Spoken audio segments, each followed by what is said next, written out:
देवतुल्य आयु एम आई शक्ति। आज स्वाध्याय चिंतन का हमारा क्रमांक है 815। दिन बुधवार, तारीख 20 दिसंबर 2023। और आज हमारे बीच में है आदरणीय श्री एस के कोहली साहब, जो retired superintendent engineer Uttar Pradesh से हैं, पावर कॉर्पोरेशन से। और आपका जो विषय है वो है ज्योतिष का जीवन यात्रा में योगदान, पार्ट 1। इसको कई पार्ट में लिया जाएगा। और आपका काफी लंबा अनुभव है। अब हम आदरणीय अजय कुमार जी, डॉक्टर अजय कुमार साहब से निवेदन करते हैं कि आदरणीय श्याम कोहली साहब के विषय में 2 शब्द कहें। आदरणीय Ajay Kumar ji. Thank you Sharma ji. Sir के बारे में क्या ज्यादा बोलूं। सर से मेरा परिचय लगभग 6-7 वर्ष पुराना है। और सर के बारे में इतना है कि सर पिछले करीब 50 साल से एस्ट्रोलॉजी में गहराई से अध्ययन करते हैं। सर पिछले काफी समय से एस्ट्रोलॉजी पढ़ा रहे हैं और मैं भी इनसे एस्ट्रोलॉजी पढ़ा हूँ। और हमारे यहाँ कुछ अभी मोनिका जी हैं, रेन, तो सब इनसे पढ़े हैं। और इनकी वजह से हमने एस्ट्रोलॉजी में बहुत ज्ञान किया है, हासिल किया है। सबसे अच्छी बात यह है, सर कोई भी बात बिना लॉजिक के नहीं करते। एस्ट्रोलॉजी में जब तक लॉजिक क्लियर नहीं होते, सर किसी भी फॉर्मूले पे, किसी भी थ्योरी पे ब्लाइंड फेथ नहीं करते। सभी चीजों का गहन साइंटिफिकली ढंग से इन्होंने एनालिसिस किया है। सर की लिखी हुई एक पुस्तक ऑलरेडी मार्केट में है अमेजोन पे, रोड पाथ के लिए है कि आपके लिए रोड पाथ क्या है। आने वाले समय में सर की 2 पुस्तकें जल्दी ही मार्केट में होंगी सबके सामने। एक मैरिज एस्ट्रोलॉजी पे, एक और पे सर ने तैयार की है। आशा करते हैं 2024 में ही हमें बहुत जल्दी उस किताब पढ़ने को मिलेगी। और सर एक बहुत ही साइंटिफिक अप्रोच रखते हैं। और मैं आशा करता हूँ आज के लेक्चर में बाकी लोग भी इनसे बहुत लाभान्वित होंगे और उन्हें एस्ट्रोलॉजी को समझने का एक नजरिया प्राप्त होगा। Thank you. धन्यवाद डॉक्टर अजय कुमार जी। अब मैंने स्क्रीन शेयर कर दी सर। नमस्कार नमस्कार। सभी वरिष्ठ और जिज्ञासु ज्ञान पिपासु को हमारा अभिवादन। और एक्चुअली जो टॉपिक है कि एस्ट्रोलॉजी का हम कैसे उपयोग करके और अपनी जीवन यात्रा सही कर सकते हैं हर क्षेत्र में, और अध्यात्म के क्षेत्र में ही चाहे हो तो उसको मैं धीरे धीरे लूंगा। अध्यात्म के क्षेत्र में भी कर सकते हैं, हर क्षेत्र में हम इसको कैसे अप्लाई कर सकते हैं। तो इसमें जो है सबसे पहले जब आता है हमारा जीवन यात्रा की बात आती है, तो एक यात्रा शब्द है बेसिकली। जब हम किसी यात्रा के बारे में सोचते हैं तो यात्रा के 3 पड़ाव हैं हमारे बेसिकली।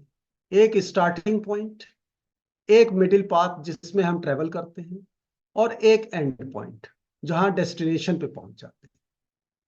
आज के मॉडर्न युग में वो जीपीएस रूट की तरह है।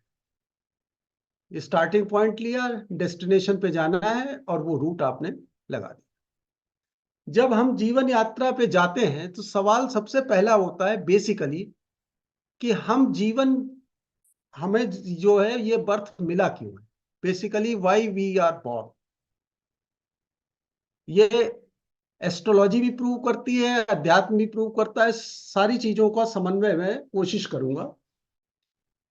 तो हमारा जो जन्म है वो उसका रूट कॉज है हमारे कर्म।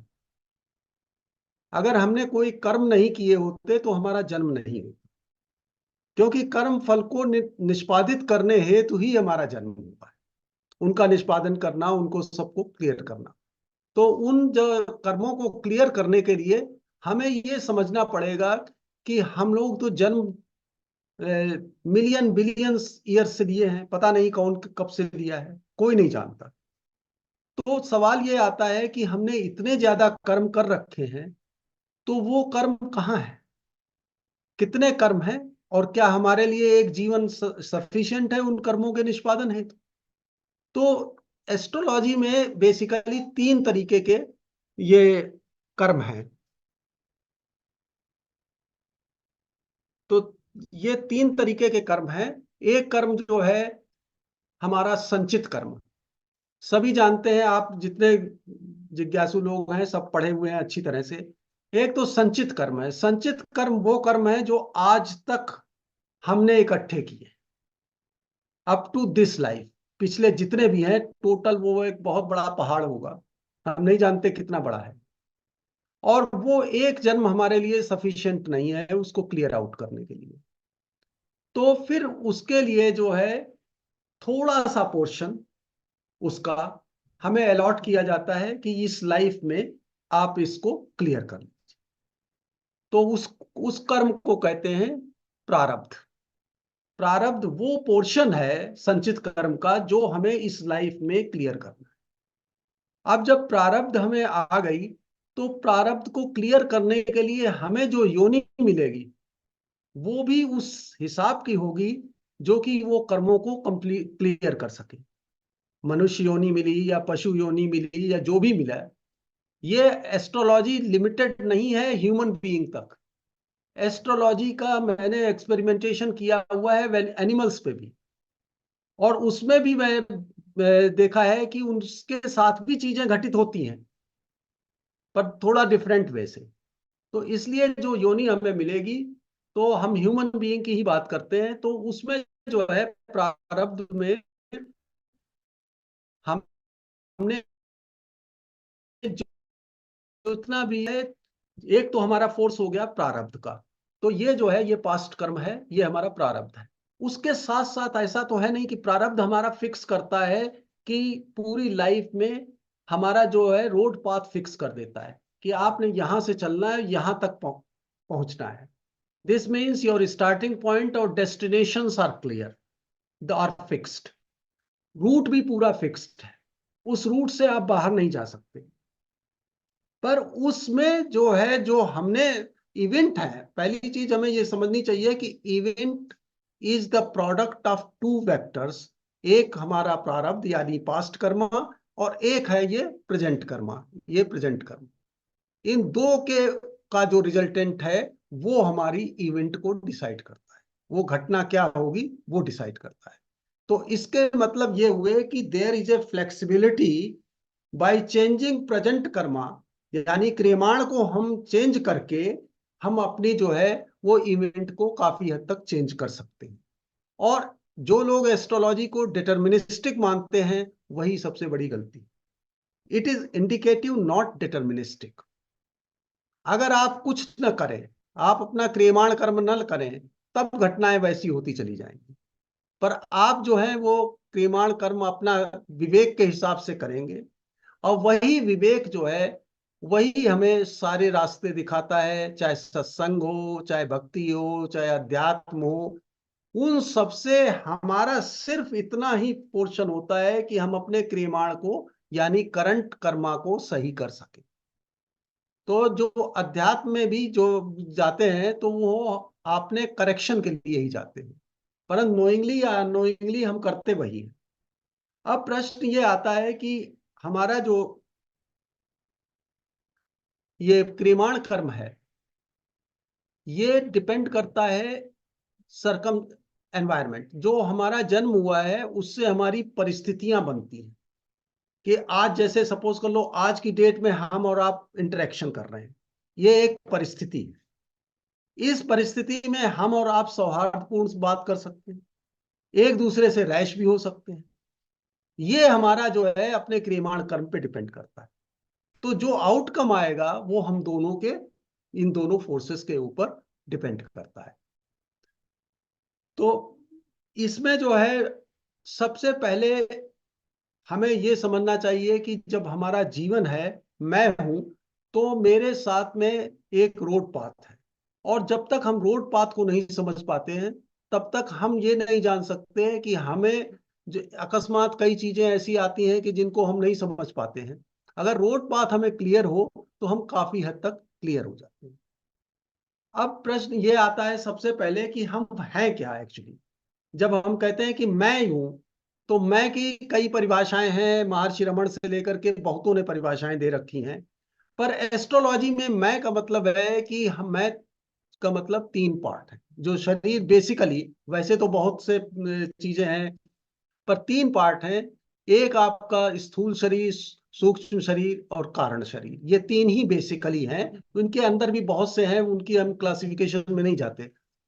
तो जो आउटर पार्ट है दैट इज फिजिकल पार्ट, जो स्थूल शरीर है, वो जो है जिसे पंचभूत कहें या 5 एलिमेंट से बना हुआ, क्षितिजल पावक गगन समीर, उनके अकॉर्डिंगली हमारे पास में जो इनको रिप्रेजेंट करने का ये जो प्लैनेट्स हैं, टोटल प्लैनेट्स हमारे 7 हैं जो एस्ट्रोलॉजी में यूज होते हैं। और राहु और केतु को मैं आगे लूंगा कि वो 9 प्लैनेट कैसे बन जाते हैं। तो 5 जो प्लैनेट्स हैं, मंगल बुध बृहस्पति शुक्र शनि, मंगल से शुरू करके शनि तक, ये पांचों जो हैं वो आपके फिजिकल प्लैनेट हैं, जिनसे हमारा शरीर बना हुआ है, पंचभूत जिन्हें कहे। मंगल अग्नि का कारक है, बुध पृथ्वी है, बृहस्पति आकाश है, शुक्र जल है और शनि वायु है। ये 5 तत्वों से हमारा ये शरीर बना हुआ। तो ये हमारी फिजिकल बॉडी हो गई। उसके साथ साथ हमारी दूसरी बॉडी है, इसके नीचे जो इनको संचालित करता है वो करता है माइंड, या जिसे कहें मन। मन और माइंड में फर्क है, उसमें बुद्धि का भी योगदान आ जाता है। तो मून जो है, चंद्रमा, वो मनसो जाता है चंद्रमा, जो मन है वो चंद्रमा है। तो यानी हमें जो कमांड मिलते हैं वो चंद्रमा से मिलते हैं कि आपने ये हर वक्त हमें कमांड मिलते हैं चंद्रमा से ये काम करने के लिए फिजिकल लेवल पे। तो चंद्रमा हमारा जो है या मून कैसा है, ये सब अभी मैं थोड़ा सा डिटेल में जाऊंगा हल्का सा। उसके बाद में हमारे सबसे पहली चीज है कि हमारी बॉडी अगर रखी हुई हो तो एक डेड बॉडी और एक लिविंग पर्सन में कोई डिफरेंस नहीं अगर वो लेटा हो। तो कौन सी ऐसी चीज है जो दोनों में डिफरेंशिएट करती है? वो ये है कि एक ऐसी कोई पावर सोर्स है या बैटरी या पावर सप्लाई है जिससे चल लगते ही वो सर्किट ऑन हो जाता है, and that we call soul, चाहे सोल कहो। और ग्रहों में इसे सूर्य कहते हैं, सन कहते हैं, सूर्य आत्मा इसीलिए कहे जाते हैं कि अगर आप कोई भी आप इलेक्ट्रॉनिक डिवाइस ले लीजिए, कोई डिवाइस लीजिए, अगर उसमें पावर सप्लाई नहीं है तो वो बेकार है, वो चलेगा ही नहीं। तो पावर सप्लाई है हमारी, वो बेसिकली पावर सप्लाई है। तो ये 3 पार्ट है।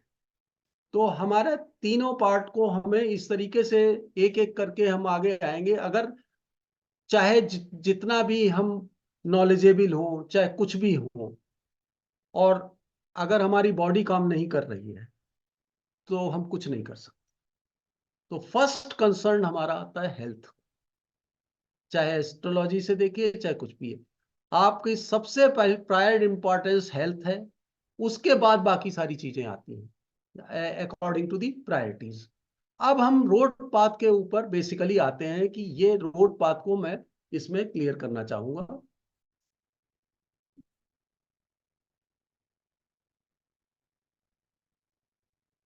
एक मिनट।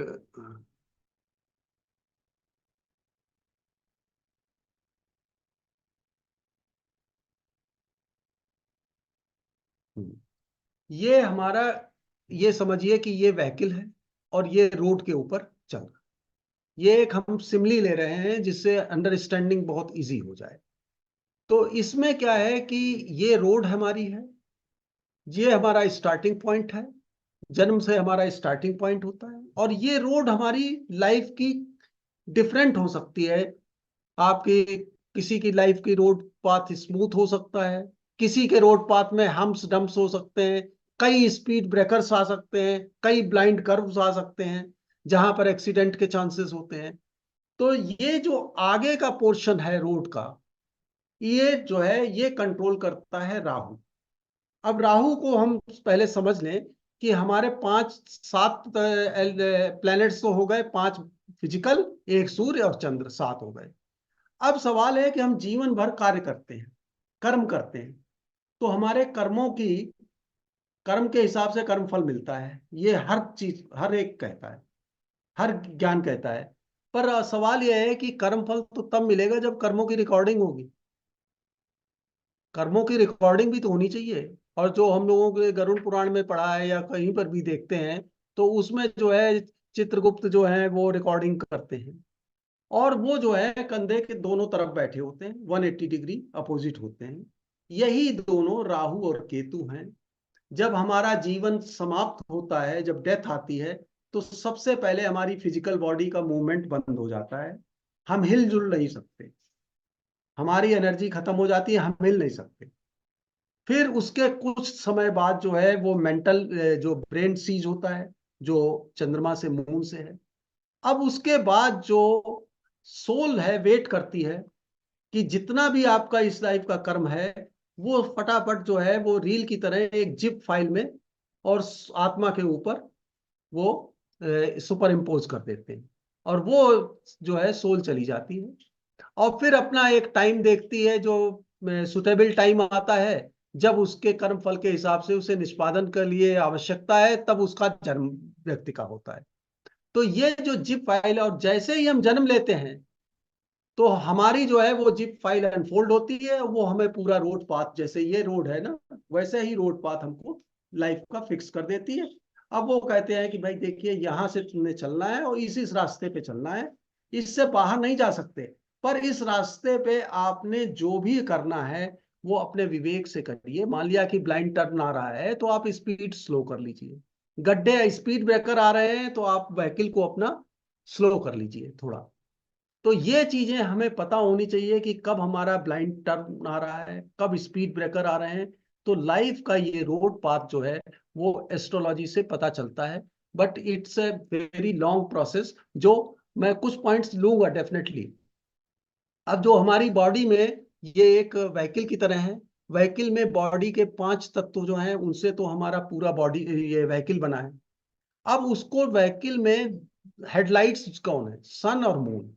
माँ बाप कह लीजिए, या मदर फादर को रिप्रेजेंट करता है, फादर को सन करता है, मदर को मून करती है। तो ये जो है ये हमारी हेडलाइट्स हैं, ये हमारे पथ प्रदर्शक हैं। फर्स्ट पथ प्रदर्शक हमारे कौन होते हैं? माँ बाप ही होते हैं। तो हमारी, क्योंकि अगर हेडलाइट नहीं है तो हम देख नहीं पाएंगे रोड पे क्या है। अब जब हमारे माँ बाप चले जाते हैं तब इसका रोल ले लेता है गुरु। गुरु का मतलब ये नहीं है कि कोई व्यक्ति है, गुरु आपका ज्ञान है, विवेक है, वही गुरु है। व्यक्ति भी हो सकता है जो आपको ज्ञान दे रहा हो। तो ये जो है ये हमारा इसका, और ये यात्रा हमारी समझिए कि गर्भ से लेकर के और शमशान तक की है पूरी। गर्भ में ही हमारा बीजारोपण हो गया और मदर ने जो है उसको पोषित करना शुरू कर दिया, वहीं पर से हमारे कर्मों का जो है वो फल शुरू हो जाता है। हमें कई बार है मदर्स को बहुत कष्ट होता है ड्यूरिंग प्रेगनेंसी पीरियड्स, कभी थर्ड मंथ में, फिफ्थ मंथ में। एस्ट्रोलॉजी बिल्कुल क्लियर कट आपको बता देती है कि किस मंथ में उसकी मदर को कष्ट होना है या बच्चे को कष्ट होना है। तो ये चीजें जो हैं वो हमें इंगित कर देती हैं। अब हम आते हैं इसके बाद में, ये हमारी रोड पाथ जो है काफी स्मूथ भी हो सकती हैं, और ये रोड पाथ हमारी जो है वो ऐसी भी हो सकती है कि जब हम रोड पाथ पे चलते हैं तो हमारा ही व्हीकल तो नहीं है सिर्फ, पर हमारे लिए तो एक रोड पाथ फिक्स्ड है, उस पर कोई और व्हीकल नहीं आएगा, पर हमारे साइड से व्हीकल और आएंगे, और जहां पर ये रोड से मिलते हैं आकर के, उन व्यक्तियों से, उन परिस्थितियों से, उस वातावरण से हमारा संयोग होता है। चाहे वो फ्रेंडशिप की तरह हो, चाहे वो मैरिज पॉइंट के लिए हो, उस पॉइंट पे आकर के उसने हमसे मिलना है, क्योंकि बिना कोई पूर्व जन्म के कर्मों के या ऋण के बगैर कोई एक दूसरे से मिलता नहीं। और ये जो अभी आपको जो मैंने ये रोड पाथ के राहु और केतु को मैं एक्सप्लेन कर दूं कि राहु एक्चुअली क्या चीज है। हम पूरे जीवन में बहुत सी इच्छाएं रखते हैं, कुछ इच्छाएं हमारी पूर्ण होती हैं, कुछ नहीं पूर्ण होती हैं। जो अपूर्ण इच्छाएं होती हैं वो हमारे मस्तिष्क में हो जाती हैं, जिसे हम चंद्रमा कहते हैं। चंद्रमा को आप कंप्यूटर की हार्ड डिस्क मानिए, जिसके ऊपर हमारे संस्कार आरोपित होते हैं। वो जो है, वो हमारे जो संस्कार हैं या हमारी जो वासनाएं कहिए या इच्छाएं कहिए, वो अतृप्त इच्छाएं वहां पर हो। अब वो इच्छाएं लेकर के, देखिए, हम फिजिकल एक्शन भी करते हैं लाइफ में, मेंटल एक्शन भी करते हैं। फिजिकल एक्शन भी कर लेते हैं, मेंटल भी करते हैं, दोनों ही करते हैं। कई बार हम सोचते तो बहुत अच्छा अच्छा है और करते बहुत बुरा बुरा है। तो हमारे ये दोनों लाइनें साथ साथ चलती हैं, फिजिकल लाइफ और मेंटल लाइफ, ये दोनों अलग अलग चलती हैं। और यही राहु जो है, जब हमारी मृत्यु होती है, जब हम जन्म लेते हैं, तो वो अनफुलफिल्ड डिजायर्ड या तृप्त इच्छाओं के रूप में वो जन्म लेता है।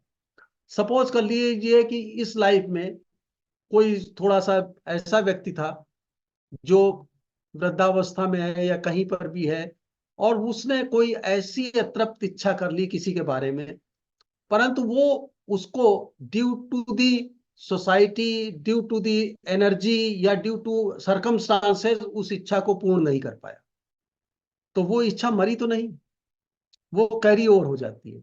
और अगले जन्म में उस इच्छा की पूर्ति के लिए जब भी उसे सरकमस्टांसेस मिलेंगी, वो उस इच्छा को अवश्य पूर्ण करेगा।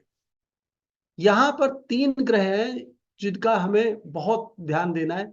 एक शुक्र होता है, तो शुक्र एक्चुअली समझिए कि वो अब एक ग्लू की तरह है, जोड़ता है। जब हम बहुत ज्यादा किसी चीज से जुड़ जाते हैं, तो और ज्यादा परेशानियां होनी शुरू हो जाती हैं उस बॉन्ड के लिए। मैं अब नेक्स्ट आर्टिकल में आ रहा हूं उसी के ऊपर। अब कई बार हमारे रोड पाथ ऐसे हैं कि हम पैरेलल चलते जा रहे हैं, तो लाइफ में जो मिला है वो हमारे साथ लगातार चलता जा रहा है। और वो जीवन में, इसको मैं मैरिज से बहुत ज्यादा रिलेट कर सकता हूँ कि कई लोगों की मैरिज जो है वो बहुत लंबी चलती है, कई लोगों की मैरिज कुछ टाइम चली और डाइवोर्स हो गया, और कुछ का जो है वो करते ही नहीं। तो ये जो है, ये पाथ के ऊपर डिपेंड करता है कि किसने मैरिज करनी है, किससे नहीं करनी है, और मैरिज आपने किससे करनी है, किससे, व्यक्ति किसे नहीं बात है। मैरिज को आप ये लिटरल फिजिकल मीनिंग में मत लीजिए।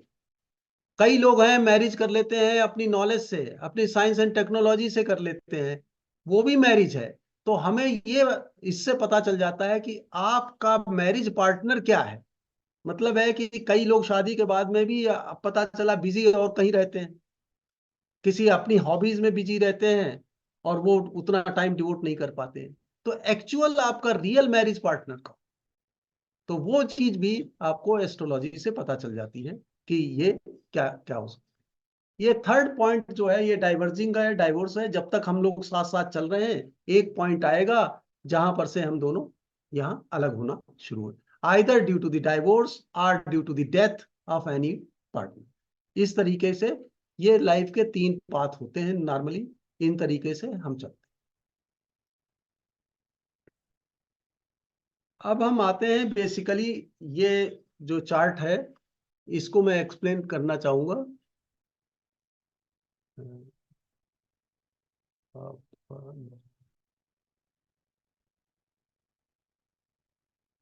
हाँ, ये जो है फ्लो डायग्राम ऑफ प्लैनेट्स, ये जो है सूर्य से लेकर के राहु केतु तक के सारे प्लैनेट्स के बारे में एक जनरल आइडिया आपको देते हैं, क्योंकि हमारे शरीर में ये ग्रहों का कैसे योगदान होता है और वो क्या क्या करते हैं, ये इस चार्ट को मैंने बनाया है। तो इस चार्ट में से बहुत कुछ क्लियर हो जाता है। ये सातों ग्रह आपके 7 चक्रों से हिसाब से भी है, कंट्रोल करते हैं सेंटर्स को। पर सबसे पहले चीज है कि कोई भी घटना होती है, और ये सब सबसे पहले सन जो है, सूर्य जो है, वो 24/7 हमें सिग्नल देता है। 24/7 सिग्नल देता है। क्यों देता है? अब याद करिए कि जब हमारी डेथ हुई थी, तो हमारी जो जिप फाइल थी वो सूर्य अपने ऊपर ले गया, और वो जिप फाइल खुल गई। तो वो कंटिन्यूअस उसको सिग्नल देता है, कि को कमांड देता है। उस कमांड को मून जो है रिफ्लेक्ट करता है। यानी आत्मा जो का जो सिग्नल है वो मन से परावर्तित होता है। अध्यात्म में जाइएगा, आपको ज्यादा क्लियर हो जाएगा उस चीज को, कि सूर्य यानी आत्मा का सिग्नल ये 24/7 है, ये कभी रुकता नहीं है। हम सोए या जागे उससे फर्क नहीं पड़ता। और ये चंद्रमा जो है पे सिग्नल गिरता है, और ये सिग्नल जो है परावर्तित होकर के फिर हमारे जो है ये मरकरी पे जाता है, बुध। ये मरकरी हमारा एक ये ह्यूमन प्रोसेसर है, ये कंप्यूटर का प्रोसेसर है, ये ब्रेन है, ये ब्रेन है, ये प्रोसेसर है हमारा। किसी का प्रोसेसर बहुत फास्ट होता है जैसे आजकल के कंप्यूटर्स हैं, किसी का बहुत स्लो होता है जो पुराने जमाने के पेंटियम वगैरह हुआ करते थे उस तरीके का होता है। तो वो डिपेंड करता है कि कौन से। तो मरकरी आपका बता देगा कि आपका प्रोसेसर कैसा है, और मरकरी ये भी बता देगा कि आप, ये मरकरी हमारा एंटीना है, बेसिकली हमारे एंटीना है जो सिग्नल को रिसीव करता है। हमारी पूरे विश्व की जितनी भी है ब्रह्मांड की नॉलेज जो है वो हमारी ब्रह्मांड में वो सिग्नल्स के रूप में है, वेदों में ही सारी निहित है, और वो सिग्नल्स के रूप में। उन सिग्नल्स को पकड़ने के लिए एक एंटीना चाहिए, और हर आदमी के पास एक एंटीना है, वो जो है बुध है। पुराने जमाने में, अब तो प्रचलन कम हो गया है, कि ब्राह्मण लोगों को मैं देखता था कि अपनी चोटी में गांठ लगा लेते थे, तो जिससे कि वो एंटीना की लेंथ जो है वो थोड़ी एडजस्ट करते थे कि किस तरीके से उन्हें सिग्नल प्राप्त हो सके। तो ये जो है ये हमारा ह्यूमन प्रोसेसर कंप्यूटर का एंटीना है। अब सवाल यह है कि ये चंद्रमा का सिग्नल इसमें जाता है प्रोसेसर में, परंतु यहीं पर एक सिग्नल हमारी इच्छाओं का जो है वीनस, ये इच्छाओं का सिग्नल भी जाता है। अब वो इच्छाओं का सिग्नल जब इससे मिक्स होता है तो वो इसको चेंज करना शुरू कर देता है, इसको चेंज करना शुरू कर देता है, क्योंकि दो सिग्नल आ गए। एक चंद्रमा ने, जैसा आत्मा ने कहा, मन ने परावर्तित करके कहा, और तुरंत हम कमांड ले लेते हैं, परंतु हम करते नहीं वो। एक जो है शुक्र का भी जो है इच्छाओं का, या पास्ट इच्छाएं हमारी जो अपूर्ण है, वो उनका सिग्नल भी यहाँ घुस आ जाता है। अब अगर ये सिग्नल स्ट्रांग है तो ये ओवर रूल करना शुरू करता है, और यह सारा अध्यात्म जो है वो इन्हीं इसी सिग्नल को कंट्रोल करने में बताता है। अध्यात्म की सारी यात्रा जो है वो इस सिग्नल को ज्यादातर कंट्रोल करके, तभी आप जो है सीधे इससे आत्मा से जुड़ पाते हैं, सूर्य चंद्र, और फिर सीधे जुड़ पाते हैं। तो ये सिग्नल वीनस को आप ये समझिए कि पहली स्टेज वीनस की होती है लव, जिसमें हम निष्काम लव जिसे कहते हैं वो होती है। फिर धीरे धीरे क्या है कि वो लव इतना बढ़ जाता है कि वो डिजायर में बदल जाता है कि अब भाई अब हमें चाहिए ये। और लास्ट स्टेज उसकी ऐसी होती है कि वो लस्ट में परिवर्तित हो जाता है कि भाई अब तो हम इसके बगैर रह ही नहीं सकते। तो लस्ट को समझ लीजिए कि ये रॉटन ग्रेप हैं जो वाइन में कन्वर्ट हो जाते हैं, और यही राहु है, जिसे लस्ट कहते हैं, वही राहु, यही राहु है। जो ऐसी इच्छा, प्रबल इच्छा, जिस जो हमारे सोसाइटी में जितने भी क्राइम्स होते हैं या होते हैं, उनकी जड़ में ये लस्ट है। तो वो जो है, इसीलिए जितने भी क्राइम्स वाले क्रिमिनल्स के भी हमें आरोस्कोप देखे बहुतों के, तो वहां से पता चलता है कि ये किस डायरेक्शन में इनका रुझान पड़ा हुआ है। तो ये जो है सिग्नल, ये सब कुछ यहाँ तक हमारे मस्तिष्क के अंदर होता है, मस्तिष्क के बाहर अभी भी कुछ नहीं आया, ये सब मस्तिष्क के अंदर होता है। फिर क्या है, मरकरी जो ब्रेन है वो कमांड देता है, सिग्नल देता है। जैसे हमने कोई चीज को ये जैसे उठाना है ये, तो कमांड आता है, पर कमांड अंदर कितनी फास्ट चल रहा है हम नहीं जानते। तो जो ये कमांड देता है, तो कमांड जो है वो देता है मंगल को। और ये जो सिग्नल हमारे मस्तिष्क में जितना गया है, तो हमारे माइंड में क्या है, उसकी रिकॉर्डिंग केतु करता है। इसीलिए केतु की स्थिति देख करके हॉरोस्कोप में ये पता चल जाता है कि आपका पास्ट जो है वो किन किन चीजों में आपकी नॉलेज रही है, या पास्ट में आपकी दबी हुई इच्छाएं कहाँ पर पड़ी हुई हैं। तो वो पता चल जाता है कि नेचुरल आपके वो रुझान क्या है आपका। जैसे कई बार है, हम लोग जॉब में, ये प्रोफेशन में खास तौर से आता है कि हम इंजीनियरिंग जबरदस्ती बच्चों को तो ये करा देते हैं कि डॉक्टर बना दिया, इंजीनियर बना दिया, या वो बना दिया, पर उनका रुझान कुछ और होता है, तो वो सक्सेसफुल नहीं हो पाते बाद में। तो ये जो है कमांड जाता है मंगल को, और मंगल को आप समझ लीजिए कि एक बंदर की तरह है। मंगल जो है बेसिकली बंदर है, जो जो उछल कूद मचाता रहता है, वो एनर्जी उसके अंदर भरी हुई है उस एनर्जी को, परंतु उसके अंदर डायरेक्शन नहीं है, वो नहीं जानता है कि हमें किधर जाना है। एनर्जी तो है, उछल कूद कर लेगा, पर डायरेक्शन नहीं है पता है। तो डायरेक्शन देने वाला कौन होता है? जो हमें दिशा दिखाए। एक ही ग्रह है जो दिशा दिखाता है हमें, वो है गुरु, बृहस्पति, जुपिटर। तो जुपिटर हमें दिशा दिखाता है। तो यहाँ का सिग्नल हमारे दिशा दिखाता है कि हाँ तुम्हें इस डायरेक्शन में चलना है। जैसा हमारा जुपिटर होगा हॉरोस्कोप में, वो हमें उसी मार्ग पे ले जाएगा। उसके बाद में जब ये चला गया, तो कर्म जो करना है, कर्म कारक है बेसिकली शनि। शनि को आप ये समझिए कि एक ये सुरंग की तरह है, टनल है। उस टनल में से जब हम गुजर के जाते हैं और टनल के बाहर जब पहुंचते हैं, तब वो कर्म कंप्लीट होता है। और ये हमारा एग्जिट गेट है।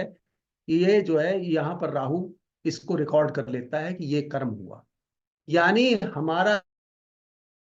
सर अब तो क्यों हो गया? हमें इस चीज का कंफ्यूजन नहीं होना चाहिए कि हमारा बृहस्पति अच्छा है तो हम बहुत अच्छे हो गए, या हमारा बुध अच्छा है तो हमें ये मिल जाएगा, ऐसा कुछ नहीं।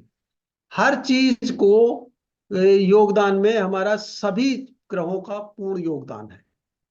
तो ये जो है प्रोसेस, ये हमें आपको दिखाता है। अब शनि की बारे में जो हमने देखा है कि शनि जो है, वो ये समझिए कि जो सुरंग की बात की है, तो कई जो हमारे पिछले कर्म अगर अच्छे हैं, तो ये टनल का जो है साइज बहुत बड़ा होता है, तो हम जो है आसानी से पार कर लेते हैं।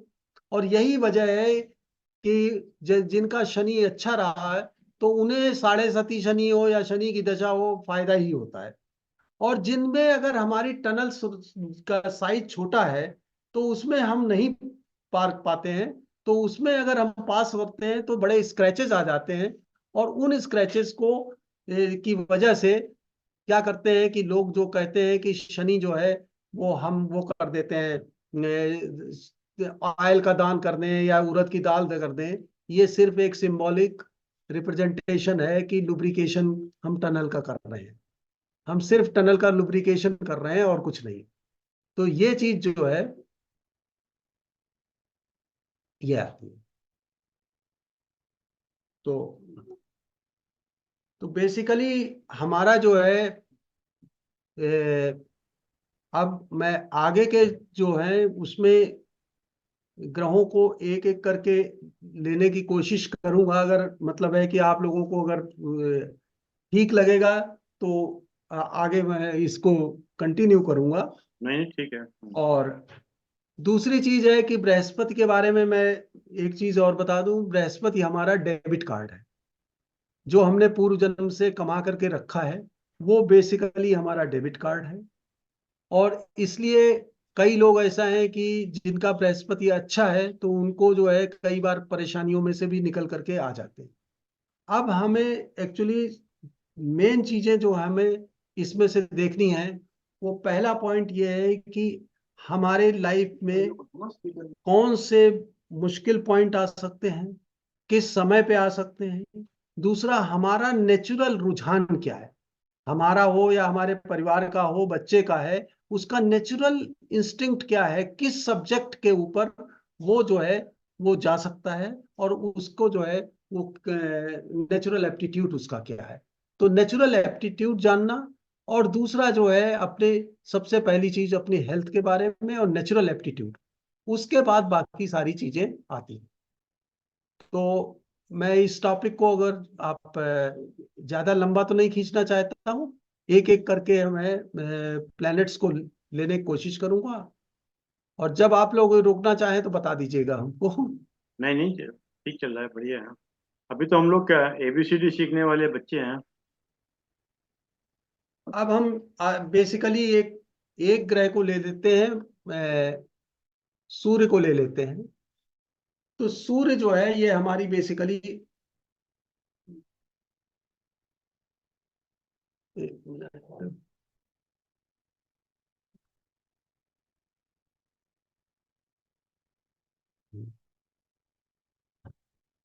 सूर्य हमारे आत्मा है, बेसिकली हमारा पावर स्टेशन। अब सूर्य जो है, अगर हमारे सूर्य जो है हमारे जो है किसी भी 4 चीजें बेसिकली एस्ट्रोलॉजी में होती हैं।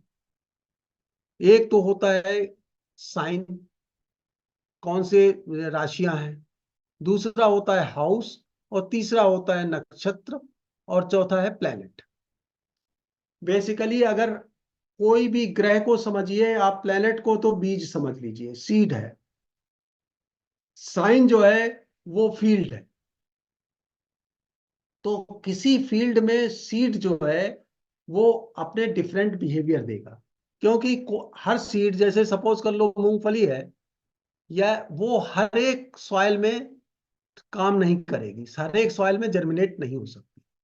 तो किसी भी चीज के जर्मिनेशन के लिए हमें 3 चीजों की जरूरत होती है, बेसिकली बीज, क्षेत्र और वातावरण। 3 चीजों का संयोग जरूरी है। बीज और क्षेत्र हमारे फिक्स हैं, क्योंकि हमारे माँ बाप ने जो हमें दे दिए हैं, और वातावरण हमें चेंज कर सकते हैं। ये हमारी फ्लेक्सिबिलिटी है तीसरे वेक्टर की। तो अब राशियों के बारे में जो बहुत सिंपल सी चीज मैं बताना चाहूंगा कि जितने भी ग्रह हैं हमारे, बेसिकली 7 ग्रह हैं। राहु केतु को हम नहीं कंसीडर करेंगे, वो सिर्फ जो है पैशंस के लिए हैं और हमारे वो उसके लिए। तो पहला जो राशि है वो होती है मेष राशि या एरिस राशि। हर ग्रह को 2-2 प्लैनेट्स, 2-2 राशियां दी गई हैं। हर प्लैनेट की 2-2 राशियां हैं, सिर्फ सूर्य और चंद्रमा की नहीं। सूर्य और चंद्रमा एक कॉम्बो पैक है, जिसे शिव पार्वती कह सकते हैं। ये सूर्य चंद्रमा एक कॉम्बो पैक है। तो चंद्रमा जो है ये कर्क राशि 4 नंबर, और ये 5 नंबर सूर्य है। 4 और 5 ये कॉम्बो है, ये अलग नहीं होते, इनसेपरेबल। अब इसके दोनों तरफ देखिए, ये 3 और 6, 4 और 5 यहां रख लीजिए, तो 3 और 6 का रिंग बना लीजिए। तो 3 है ये बुध का है, और 6 भी बुध का है। ये बुध के जो स्वामी है गणेश है।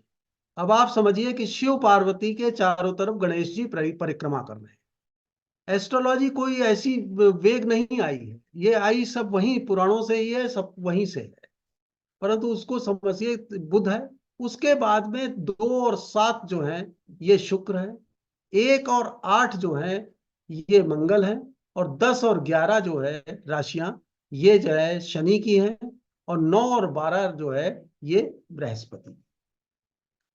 तो इसमें जो है हम सिर्फ एक राशि का आज एक्सप्लेनेशन करते हैं। खुलिए बाकी स्क्रीन, आप जिस आपकी वे से स्क्रीन जा रही चाहेंगे फिर है। मैं उस वे से इसको टेकअप करूंगा।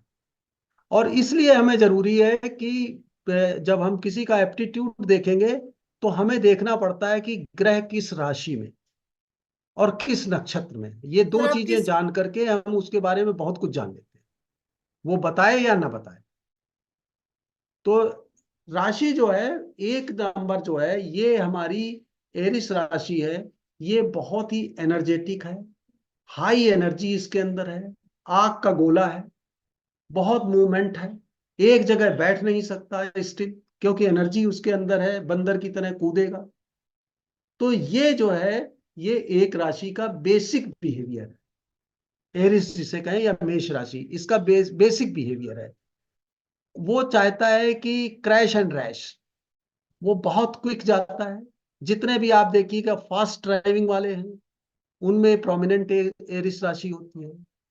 बात करते करते बड़ी तेजी से और टॉपिक बदलते हुए फिर भाग गए इधर से उधर, ये भी एरिस राशि। और इसी राशि में अगर डिफरेंट डिफरेंट ग्रह पड़ जाएं, जैसे खास तौर से बुध है, बुध अगर इस राशि में पड़ जाए तो वो बहुत फास्ट स्पीच देता है, बहुत एग्रेसिव स्पीच देता है, तार्किक बहुत बड़ा होता है, लॉ साइड में जो है लॉजिक में बहुत तेज होता है। तो ये जो है ये इसके ट्रेड्स कुछ हैं। तो इन राशियों को हम जो है आप कहें तो फिर मैं डिटेल में नेक्स्ट सेशन में ले लूंगा सीक्वेंशियल वे से। अगर और बाकी आपका जो कोई सजेशन होगा किस तरीके से जाना है, क्योंकि मैं अध्यात्म के ऊपर ही ज्यादा जाने की कोशिश कर रहा हूँ कि आपका natural aptitude and your what does your health warrant. आप चाहे जितने अच्छे जानकार बैठे हो, सब कुछ हो हम लोग, पर अगर हमारा स्वास्थ्य खराब हो जाता है ना, तो हम कुछ नहीं कर पाते। उस वक्त ना हमें अध्यात्म दिखता है, ना हमें कोई दिखता है, बस वही बिस्तर दिखता है और कुछ नहीं। तो मेरे ख्याल से मैं वाणी को विराम देता हूँ, और आप लोगों से कोई प्रश्न वगैरह जो भी होंगे वो मैं कोशिश करूंगा ये उसका रिप्लाई करने। ये धन्यवाद आदरणीय कोहली साहब। तो सर एक प्रश्न ये उठता है कि जैसे कि आपको तो या जो भी लोग हैं उनको तो रुचि होती है इसके अंदर, और जिन लोगों को कोई रुचि नहीं है या जिनको जानकारी नहीं है प्लैनेट्स की या क्या है, क्योंकि जन्म पत्री अगर देखा जाए तो जब। आवाज नहीं आ रही है। अच्छा, आवाज नहीं आ रही? अब आ गई आवाज क्या? सर वैसे तो ठीक आ रही है, हमें तो आ रही है। आवाज आ रही है सर, आ रही है। अब मुझे तो आ रही है सर। हम्म। आप देखिए सर आपका साउंड सिस्टम स्लो तो नहीं हो गया?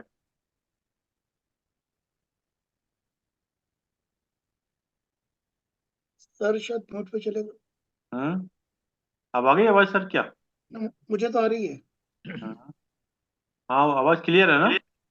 हाँ, अब आ रही है, आवाज आ रही ठीक ठीक। नहीं आ सर, रही है। मेरा प्रश्न ये था कोहली साहब, अब आपने बहुत अच्छी तरह से समझाया हमको कि जब हॉरोस्कोप की बात आती है तो हॉरोस्कोप को आदमी कब देखता है? एक तो या तो जब बच्चे का जन्म होता है तब माता पिता हम्म, उसका हॉरोस्कोप बनाते हैं, या हम्म, जब कभी उसको कोई ट्रबल होती है, कोई दिक्कत आती है, तब वो पंडित जी के पास लेके जाता है हॉरोस्कोप लेकर। हम्म, हम्म, उससे पहले वो मेरे ख्याल से हॉरोस्कोप पे ध्यान नहीं देता, ना कुछ जानकार होता है, जब तक कि उसका कोई इंटरेस्ट ना हो। तो ये जनरली अच्छा, हम जी, कैसे उसको डिटरमाइन करें? क्योंकि आप ये भी मानेंगे कि हमारे अंदर काफी लोग जो हैं डर को पैदा करने वाले काफी लोग हो जाते हैं। अगर माइंड में एक बार कोई चीज किसी ने हम्म, बिल्कुल स्पष्ट बता दी, फॉर एग्जाम्पल जैसे डॉक्टर अजय बैठे हैं तो ये सब ये मेडिसिन लीजिएगा, और मैं गूगल पे गया और गूगल पे जाने के बाद मैंने उसके साइड इफेक्ट देखे, जो साइड इफेक्ट मुझे 5 साल बाद होते हैं वो मुझे पहले से स्टार्ट हो जाएंगे, क्योंकि मेरे माइंड के अंदर वो चीज चिपक गई। मतलब तो यहाँ जरा हम्म, इसको बैलेंसिंग करना कई बार बड़ा टिपिकल रहता है। मतलब या तो बहुत मानसिक नहीं, स्तर से आदमी बड़ा हो। नहीं, नहीं, समझ गया मैं आपकी बात। हम्म। ऐसा है, बेसिकली देखिए, हॉरोस्कोप इवेंट के लिए मत देखिए।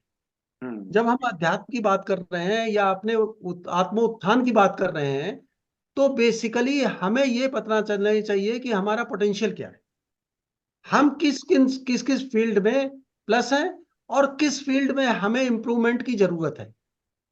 उसको माइनस मत कहिए, इम्प्रूवमेंट की जरूरत है। तो आपको कभी भी ये नहीं है, देखिए, हर आदमी यहाँ इवेंट के लिए आता है, कब शादी होगी, कब पैसा मिलेगा, कब ये है। ये तो ये देखिए, ये चीजें अलग है। सवाल ये है कि हमें जो अब अध्यात्म से हम जब बात कर रहे हैं, तो हम उस तरीके की बात ही नहीं करते। हम अध्यात्म से जब बात कर रहे हैं, तो हमारे अंदर एक पोटेंशियल क्या है, हमारे व्हीकल की कंडीशन क्या है, हमारा रोड पाथ क्या है, और हमारे रोड पाथ में अगर कोई है, डिचेज हैं, तो हम कैसे अवॉइड कर सकते हैं। दिस इज ओनली थिंग जिसके ऊपर हमें ध्यान देना चाहिए। क्योंकि बाकी चीजों में देखिए कि जिनका काम है प्रोफेशनलिज्म में, वो डर नहीं पैदा करेंगे, अंगूठियां नहीं बताएंगे, पूजा पाठ नहीं कराएंगे, तब तक उनका काम कैसे चलेगा। तो हम लोगों का तो इसमें कोई वो दखल नहीं है। अच्छा, एक छोटा सा पेमेंट, प्रश्न है। जी, ये प्रश्न है, अगर ये एस्ट्रोलॉजी में एक आदमी बिल्कुल ही नहीं गया हम्म, और एक आदमी गया, हम्म, नहीं जाने में क्या फर्क है? और क्या उसे क्या फर्क पड़ता है अगर एस्ट्रोलॉजी के बारे में उसने कुछ पूछा ही नहीं, जन्म पत्री के बारे में पूछा ही अच्छी नहीं? बात है, नहीं, अच्छी और बात है। हाँ, देखिए, और मैं जीवन। समझ गया। हाँ जी, हाँ जी। आप अगर नहीं जाते हैं एस्ट्रोलॉजी में, तो अच्छी बात है। सवाल यह है कि जैसे आपने एक हमारा जीवन एक यात्रा है। हाँ जी, हाँ जी, बिल्कुल हाँ, बिल्कुल। अब आप रोज नए नए रूट्स आ रहे हैं। आप कहीं भी जाते हैं, आप जीपीएस रूट लगा करके जाते हैं कि नहीं, ड्राइव करके।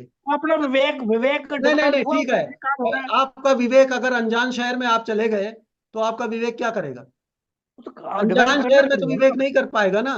तो अब सवाल ये आता है कि इसका ये मतलब नहीं है कि आप हम जीपीएस रूट लगा लिए हैं तो हम अपना विवेक खत्म कर दें। ये नहीं होना चाहिए।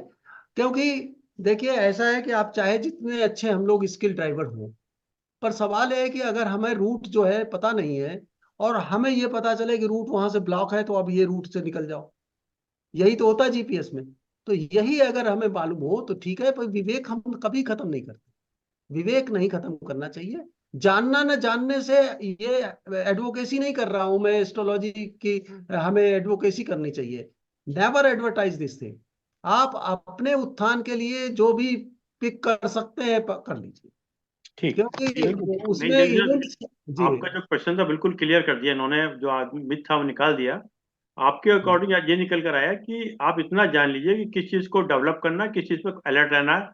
मतलब जैसे बस बस जैसे कहते हैं कहाँ रेड लाइट है, कहाँ ग्रीन है, कहाँ येलो है, उसके बस अकॉर्डिंग अपने को बैलेंस बेसिकली। कर जी, लीजिएगा, ताकि सो दैट हमारी जो पाथ है वो चलना जी, सुगम बन जाए। इनका एक्चुअली वो समझ में आ गया, क्योंकि इवेंट के ये चक्कर में। बहुत, जी, बहुत रेयर लोग होते हैं जो अपने अध्यात्म के बारे में, हार्डली पूछने वाले मुश्किल से 5-7 लोग आए जो स्पिरिचुअल अपलिफ्ट के बारे में जानना चाहते हैं हॉरोस्कोप से।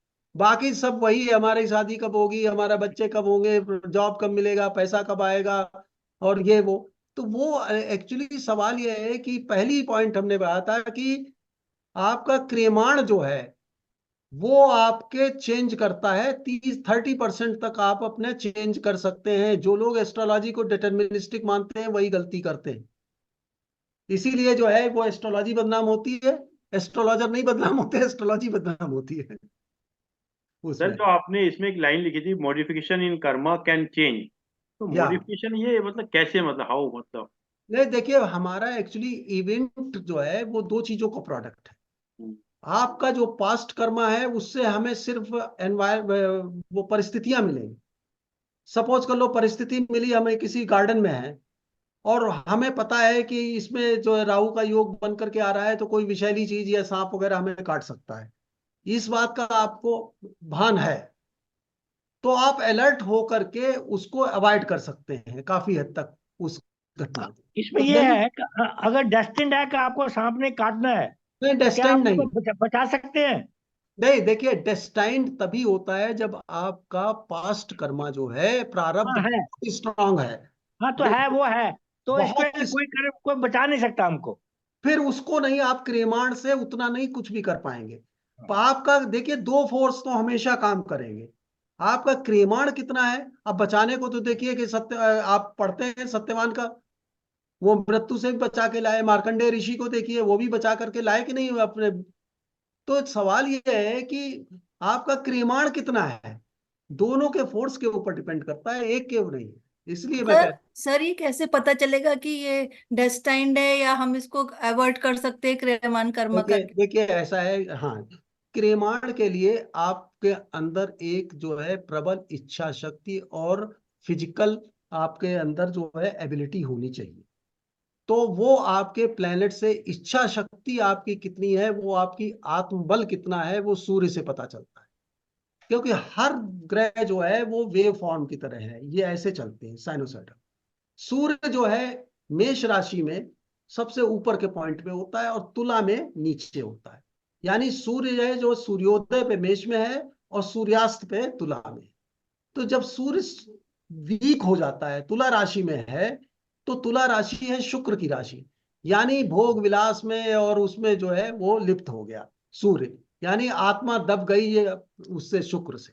तो उस समय उसका आत्मबल सबसे कम हो गया। तो आत्मबल के लिए बहुत जरूरी है कि आप सूर्य की, इसीलिए कह रहा हूं हर प्लेनेट से, सूर्य से आत्मबल का पता चलता है, चंद्रमा से आपकी मन की स्थिति पता चलती है कि कितना मन, जैसे मेष राशि में चंचल होगा, वृष राशि में जो है बहुत स्थिर होगा, बुल की तरह, उसका जो है सिंबल जो बुल है, एक जगह बैठा है बिल्कुल वैसे ही बैठा रहेगा घंटों। परंतु अगर उसे छेड़ दिया तो फिर वो छोड़ेगा नहीं। तो सर ये फिर हॉरोस्कोप देख के पता चलेगा कि डेस्टाइन्ड है, या वी कैन हाँ चेंज इट? बिल्कुल बिल्कुल, ऐसे नहीं पता चलता है, हॉरोस्कोप से, ये फोर्सेस से पता चलता है। और फिर हर ग्रह के जो षटबल हैं, फोर्सेस निकाले जाते हैं कि ये इतनी इतना बल है उसका। तो उसके कैलकुलेशन से ये आइडिया हो जाता है कि आत्मबल कितना है। अगर आत्मबल है और आपका मंगल स्ट्रांग है, तो आप उस चीज को काफी हद तक अवॉइड कर लेंगे। सर कई बार ये भी बोला जाता है कि आप कितनी भी कोशिश कर लो, आपका तो है ही नहीं, तो हाउ कैन यू अचीव नहीं दिस? नहीं, मैं तो कभी नहीं बोलता हूँ। जो बोलते हैं वो उनसे पूछना पड़ेगा कि क्या कहते हैं, क्यों कहते हैं। ऐसा नहीं है। जब आपका क्रेमाण बहुत हाई होगा तो आप कंट्रोल कर लेंगे, आप कंट्रोल कर लेंगे, डेफिनेटली करें। वरना फिर आप अगर मशीन बन जाएंगे ना, अगर सब कुछ आपका पास्ट से ही है तो यू आर मशीन। आपका तो फिर उसमें आत्मबल का कोई मतलब ही नहीं रह गया। सर कई बार ये सिचुएशन आती है ना कि even if person is doing lots of effort, doing everything, even then they are not able to achieve anything, तो ये होता हाँ, है कि ये तो आप पे है ही नहीं, तो हाउ कैन यू डू तो दैट? तो उस कंडीशन में क्या होता है कि जो आपका पास्ट कर्मा है वो एफ्लिक्टेड होता है। जैसे शनि है, शनि आपका पास्ट अगर बहुत वर्स्ट कंडीशन में है तो वो जो है वो आपको परेशान, उसका फोर्स अगर ज्यादा है तो वो आपको दुखी करेगा। शनि एक्चुअली क्या है कि ये शनि प्लेनेट मांगता है कि कर्म, काम करो। और शनि जो होता है नौकरों की तरह काम कर, जिनका शनि 6th हाउस में बैठ जाता है वो नौकरों की तरह काम करते हैं। कारण क्या है? उन्होंने पिछले जन्मों में अपने मेड को या किसी को और नौकरों को इतना तंग किया होता है तो कर्मा बैलेंस करना पड़ता है। ये वजह है। आप देख करके शनि की पोजीशन देख करके आप बता सकते हैं कि आपने किस किस के साथ अच्छा किया, किसके साथ बहुत ज्यादा बुरा किया और कितना किया। ये सारी इसी तरीके से बाकी सारे प्लैनेट्स की अपनी अपनी फील्ड है। ये सब मिनिस्टर्स हैं और प्रिंस तो किंग तो सूर्य है तो सर आपको। ये चीज ना बहुत कंफ्यूजिंग हो जाती है कई बार कि हमारे हॉरोस्कोप पे नहीं है, तो हम अगर बहुत ज्यादा एफर्ट्स कर रहे हैं तो वी विल गेट सक्सेस और नॉट। ये बहुत देखिए, ज्यादा कंफ्यूजन है एक्चुअली इस फिर बात वही की। बात आ गई कि आपके हॉरोस्कोप में नहीं है, ये हम्म। कोई व्यक्ति बता रहा है ना। ये कोई व्यक्ति बता रहा है ना। हाँ उसने कैसे एनालाइज किया है? देखिए, हर एक की एनालिसिस की पावर अलग है। उसने कैसे एनालाइज किया है, उससे लॉजिकली पूछिए कि भाई अगर कोई भी चीज है, सपोज कर लीजिए मैं आपको सजेस्ट करता हूं, कोई भी बात बताता है तो आप उससे लॉजिकली पूछिए कि भाई ऐसा क्यों है। क्यों क्यों जब तक नहीं लगेगा तब तक आपकी जिज्ञासा जब तक नहीं होगी तब तक आप कुछ नहीं निकाल सकते।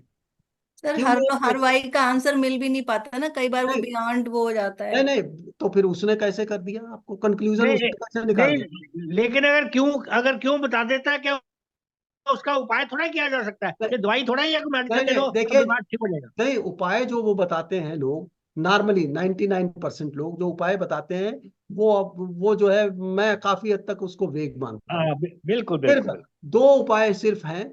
एक तो आपका सेवा सबसे बड़ा उपाय है और दूसरा है मंत्र। हाँ, वाह वाह बस। वाह। वो जो जो ग्रह आपका खराब है उस ग्रह के नक्षत्र के मंत्र, बीज मंत्र को आप करिए और सेवा।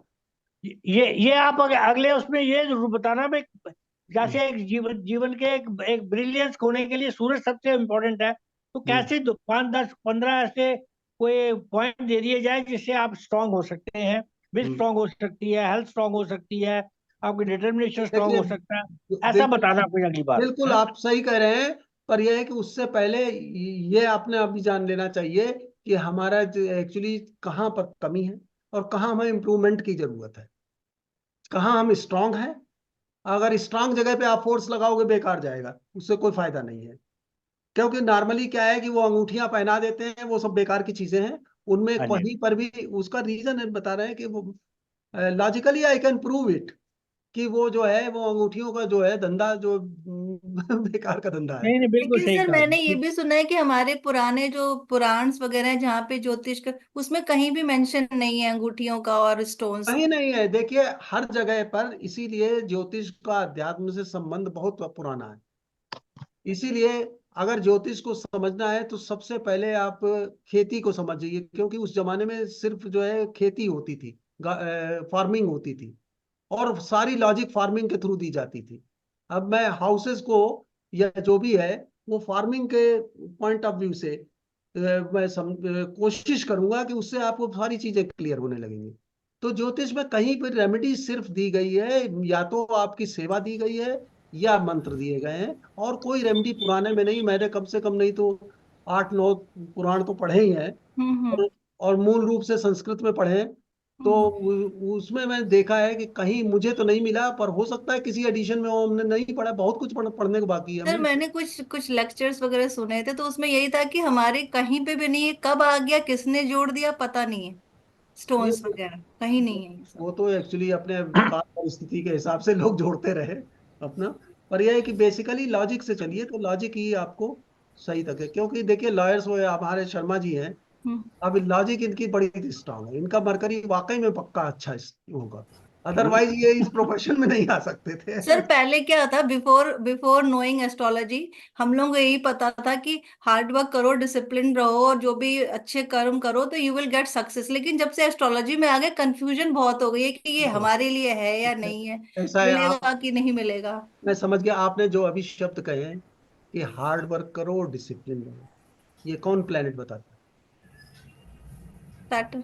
सैटर्न। और सैटर्न ही हमारा कर्म कारक सैटर्न ही है। अब क्या हो गया सर, उसमें डाउट क्रिएट हो गया कि अच्छा ये हमारे लिए पता नहीं, हम मतलब करके कुछ, मतलब बहुत ज्यादा कंफ्यूजन हो गया। देखिए, जी, इसमें हमको एक थॉट है, रेणु जी, एक थॉट है कि प्रतिभा किसी की बपौती नहीं है, पुरुषार्थ की चेरी है। बिल्कुल प्रतिभा सही किसी कह की रहे बपौती नहीं है, पुरुषार्थ की चेरी है। आज हैं। जी। श्याम जी से बात करके हमें एक चीज बड़ी क्लियर हो गई कि आप किसी इवेंट पर मत जाइएगा।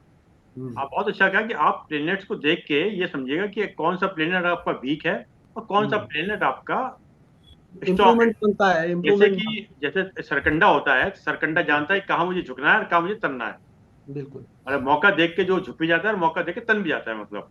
सही तो कह रहे ये जो आपने बड़ी अच्छी चीज बताई। दूसरा ये थी कि जो आपने बात अभी कही, एक जगह में पढ़ा था, रामकृष्ण परमहंस ने भी कहा था कि जिस प्रकार से हमारे यहाँ लेन देन ये भ्रष्टाचार चलता है, ऐसे देवी देवताओं के यहाँ नहीं है। ईश्वर के यहाँ देव नहीं चलता कि साहब ये कुछ दे देंगे तो ये हो जाएगा। क्योंकि इस बात से मैं भी कभी सहमत नहीं था कि साहब ये कर देंगे तो ऐसा हो जाएगा, ये कर देंगे तो। ये तो कहीं ना कहीं जो आपने स्टार्टिंग हमारी करी, संचित कर्म और प्रारब्ध लेके चले, वही इंपॉर्टेंट है हमारा, मतलब। और वही दूसरा देखिए बड़े इवेंट आपकी बड़ी अच्छी लगी जो ऋषि आपने पूछा कि वो सेवा सेवा हम्म, वाले भाव को। अब देखिए, जैसे कि मैं कहानी पढ़ रहा था भगवान बुद्ध के सब, उसने आनंद ने पूछा कि भगवान जब आप बोलते हो तो बहुत ऊपर बैठते हो, और जब हम्म, आप सारे शिष्य नीचे बैठते हैं, तो ऐसा क्यों? फिर तथागत ने कहा कि ऐसा इसलिए, आपको भी झरना देखा है? फिर पानी हम्म, पीते हो कैसे पीते हो? पानी को यूं झुक के पीते हो ना। झरना पानी ऊपर से जा रहा है। तो जिसको किसी को भी हम्म। ज्ञान अगर लेना है तो नीचे झुकना पड़ेगा, मैंडेटरी है। सबसे पहले इसको अहंकार को गलाना ही पड़ेगा, सर। बिल्कुल देखिए, वही तो, अब उसी से सारी चीजें आ जाती धीरे धीरे करके। मतलब है कि जब सेवा से ही अहंकार खत्म होता है। बस बस। जैसी ये आपने सेवा। ये प्रैक्टिकली मैंने देखा है कि हम्म, सेवा भाव से ये अहंकार की समाप्ति होती है। पूरी तरह से न भी हो, पर यह काफी हद तक कम हो जाती है सेवा भाव से। और वो भी प्रदर्शित सेवा भाव नहीं, हम्म। इसमें क्या प्रदर्शन है, वाला। इसमें एक हाथ से दूसरे हाथ को मालूम ही नहीं पड़ेगी सेवा कर दी गई है। हाँ, बस वही बात है कि आप पता भी नहीं चलेगा सेवा कर गए, वो हम्म, खत्म बात। हम्म, क्योंकि वो आत्मसंतुष्टि के लिए है। हम्म। सेवा किसी को दिखाने की नहीं चीज है, आत्मसंतुष्टि के लिए है। और और एक चीज मैं बोली साहब, मैं एक चीज मालूम करना चाहूंगा आपसे कि जैसे किसी का हॉरोस्कोप तो हमें बाद में मालूम पड़ता है। सबसे हम्म, पहले उसका कहते हैं ना, face is the index of the mind.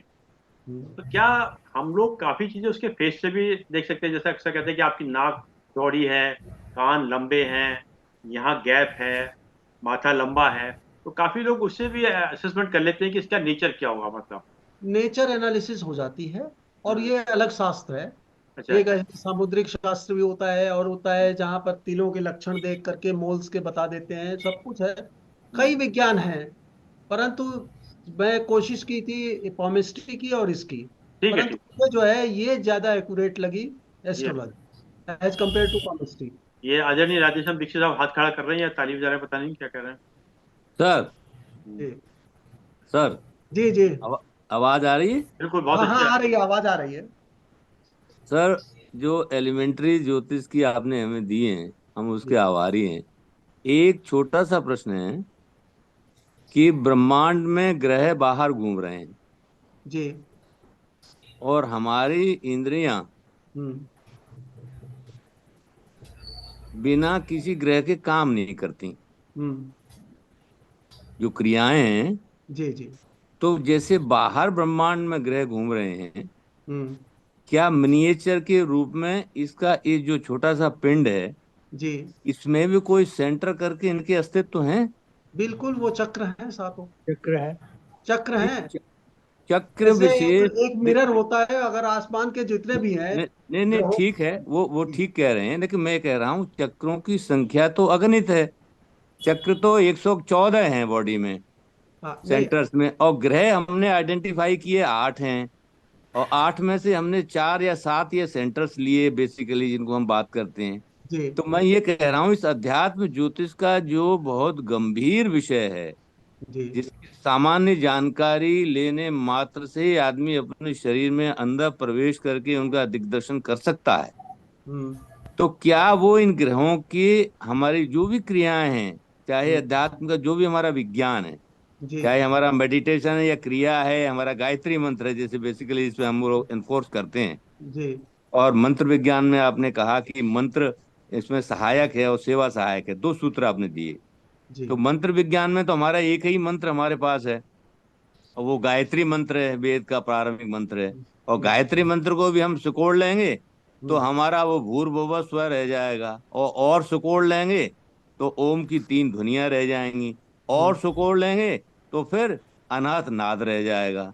जी यहां तक हम पहुंचने की सामर्थ्य रखते हैं सभी लोग, कि हम्म एक या अन्य तरीके से। हम्म तो मैं ये कह रहा हूं कि क्या इसके अंदर जो लोग पहुंच रहे हैं, वो जैसे बाहर ब्रह्मांड सूर्य चंद्र और ग्रहों का जैसे समय आता है ऋतु के हिसाब से दर्शन करते हैं, हम्म। ऐसे क्या वे अपने अंदर आंतरिक ग्रहों का भी दर्शन और अवलोकन कर सकते हैं? इसमें क्या राय है आप? जी कर सकते हैं। देखिए, आपने जो पूछा है कि 7 8 जो भी प्लेनेट हैं, अभी हमने कहा कि 4 स्तंभ हैं हमारे ज्योतिष के। पहला ग्रह है, उसके बाद में फिर हम आते हैं राशियों पे, राशियों के बाद नक्षत्रों पे आते हैं, नक्षत्रों के फिर चरण होते हैं। 27 नक्षत्र हैं और एक नक्षत्र में 4 चरण होते हैं, तो 108 हमारे ये चरण होते हैं। तो हमारे जो 7 चक्र हैं वो मेनली वो बेसिक हाईवे है, उससे साइड लेंस बहुत गई हुई है। वो 108 फॉर्म में जो साइड लेंस निकल निकल के आए हैं, वो बहुत ही अनगिनत है। वो जब हम नक्षत्रों में जाते हैं तब हमें पता चलता है कि उनके सबके गुण अलग अलग हैं। उनका हाईवे सबका, उनका जो साइड लेंस है वो सबकी अलग अलग। तो ये बेसिक जो है, हम पहले तो हाईवे पे चलेंगे, उसके बाद हम लेंस में जाएंगे अंदर, फिर उसके बाद में और डेस्टिनेशन पे जाएंगे। तो ये ज्योतिष में, अध्यात्म में कोई फर्क नहीं है। उसमें जो है और वो उन्होंने बहुत क्लियर कट, इसमें नक्षत्रों पे जब हम जाते हैं, चरणों पे जाते हैं, तब हमें अनुभूत होता है कि एक राशि में ग्रह बैठा है, परंतु उसके हमारे डिफरेंट डिफरेंट 9 तरीके के लोग हैं। क्योंकि 9 चरण होते हैं एक राशि में, 12 राशियां हैं तो 108 चरण हो गए। तो 9 तरीके के बेसिकली वो हैं। फिर उसके बाद और जाते हैं तो और माइन्यूट डिवीजन करते हैं, तो उतनी हमें सामर्थ्य नहीं है। 9 तक तो हम कर लेते हैं, चरणों तक 108 तक तो जा लेते हैं। उसके बाद मैं ये प्रश्न कह रहा था, छोटे बच्चे की तरह से, चाइल्ड के तरीके से। जी जैसे बच्चा बाहर सूरज देख रहा है, हाँ ये चंदा मामा है कि मामा मैं चंद खिलौना लाई हूं, हम्म ऐसे ही अगर हम आंतरिक अवलोकन अपना करते हैं भीतर जा करके, हम्म तो क्या ये चंद्र, सूर्य, मंगल, बुध, बृहस्पति, शुक्र, हम्म शनि, हम्म राहु केतु की छायाएं, इनका क्या हमें साक्षात्कार संभव है? यस, हाँ, जब ये जब पिंडे का संभव जो है। ब्रह्मंडे आप रजनीश जानते दीक्षित हैं। साहब, देखिए, नहीं नहीं, मैं ये कह रहा हूँ कि आज एक्चुअली हमारा ये पार्ट 1 है। अभी हम्म धीरे धीरे करके और चीजें खुलेंगी भी हमारी, और नहीं, हो सकता है कि ये आने चीज हम वाले बता समय रहे हैं में कि ये सब संभव चीजें है। हमें बताएंगे अभी। बस ये इतना कई ही सा, कई इतना चरणों ही में। सा, इतना ही सा। नहीं नहीं, ये संभव है सर, हाँ, मैं शर्मा जी बता रहा हूँ, ये संभव है। चक्कर क्या है कि हमारे पास में हमेशा 2 दृष्टियां होती, एक बाह्य दृष्टि, एक अंतर्दृष्टि। एस्ट्रोलॉजी में जो है, बाह्य दृष्टि जो है वो 2nd हाउस से होती है, अंतर्दृष्टि होती है वो 8वें हाउस से, उसके जस्ट अपोजिट होती है।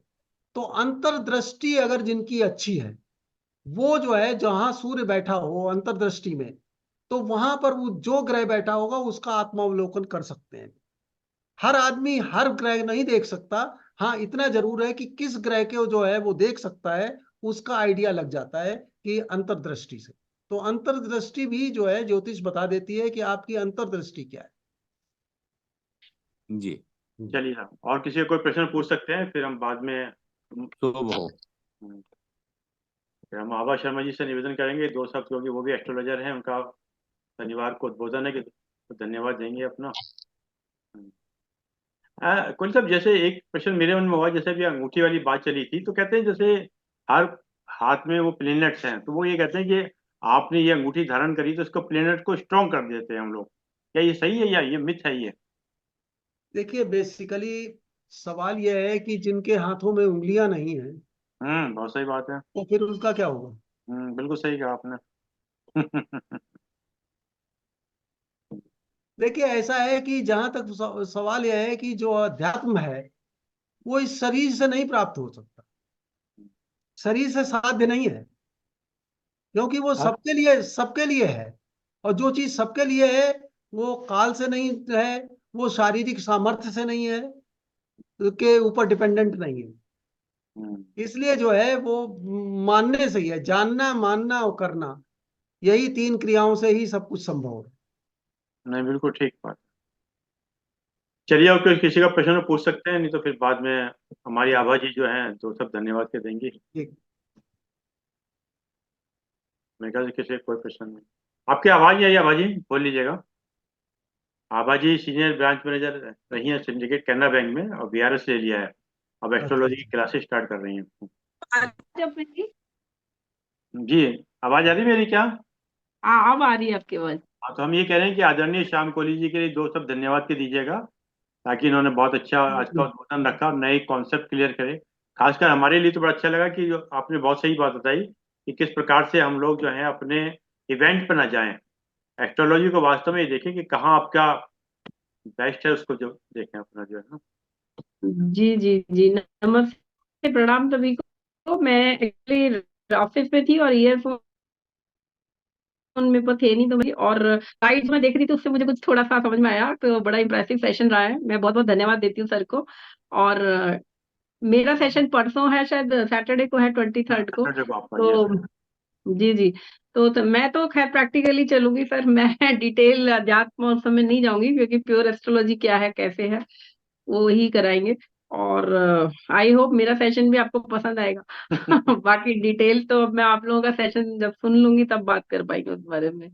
बट सर मुझे बहुत ज्ञानी लगे, और बहुत ही ज्यादा वो डीप उनकी रिसर्च लग रही है कि उन्होंने ज्योतिष में काफी काफी मेहनत करी है, बहुत सालों की स्टडी दिख रही थी।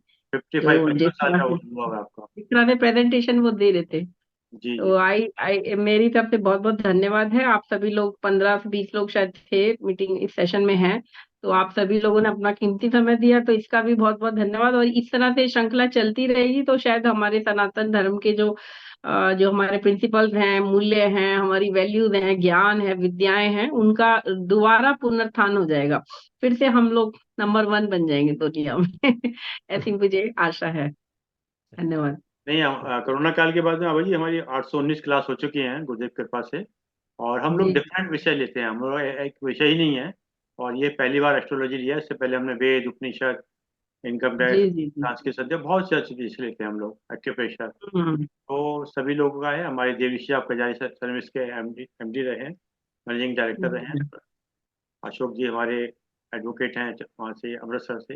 डॉक्टर अजय जी जी हमारे जी आ जाते हैं, सभी लोग आते हैं, काला साहब हैं, सभी लोग नहीं, हैं। आप लोग सभी बहुत मेहनत कर रहे हैं, और मेरे को दिख रहा है सबकी जो इतनी नॉलेज है वो रिच नॉलेज है बहुत, और वो शेयर कर रहे हैं, और एक रिकॉर्डिंग भी हो रही है उस चीज की। तो ये बहुत ही अच्छी बात है कि ये जी उसका हाँ, लाभ लाभ सभी को मिल सकता है बाद में भी ना, उसको अटेंड करके सुन जी हाँ, के जी हाँ। फिर वो यूट्यूब ज्ञान पे प्राप्त आएगी तो होगा। उसको ले लेते हैं। कुल साहब, जी आपकी जो जी। बुक्स आपकी आ चुकी है वो कौन सी बुक्स है, शेयर करेंगे? एक तो एस्ट्रो की टू प्रोफेशन, अच्छा। मैरिज के ऊपर, एंड लाइफ रोड पाथ, ये आ रही हैं, ये जनवरी में आ जाएंगी। दो बुक्स और आ जाएंगी, जी जी। और दो तीन और लिख रहा हूं मैं, तो वो कंप्लीट हो जाएंगी। हम्म। नहीं नहीं, हमें ये अच्छा लगा कि आपने एस्ट्रोलॉजी को ना एक नए कॉन्सेप्ट से हमको दिया। और जो बहुत एक्चुअली डॉक्टर अजय ने पहले ही कहा था कि बड़े साइंटिफिक तरीके से जब कोई चीज दी जाती है तो उसको जल्दी ग्राह्य होती है, मतलब ना। ये बहुत अच्छा लगा। चलिए, बहुत बहुत धन्यवाद आदरणीय अभय शर्मा जी, बहुत बहुत धन्यवाद आदरणीय श्याम कोहली जी, आपने समय निकाल समय दिया। और जूम के लोगों का विशेष रूप से धन्यवाद कि आपने हमें सबको समय दिया। और जैसा कि एक विचार के साथ और 3 बार ओम के साथ अपनी बात को समाप्त करते हैं। आज का विचार बहुत अच्छा है।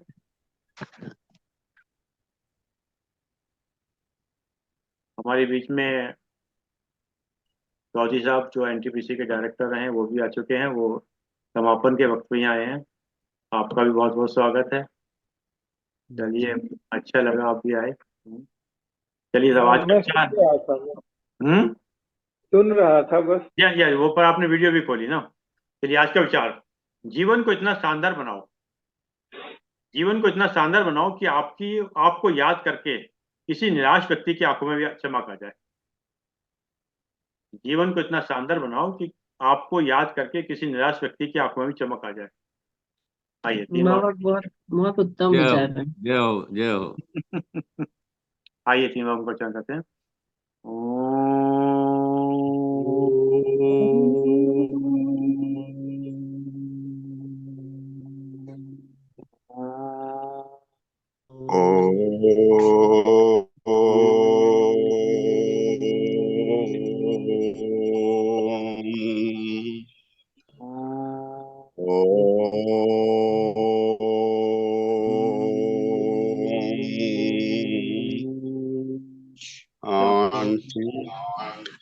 शांति शांति। सभी को प्रणाम, सभी को प्रणाम।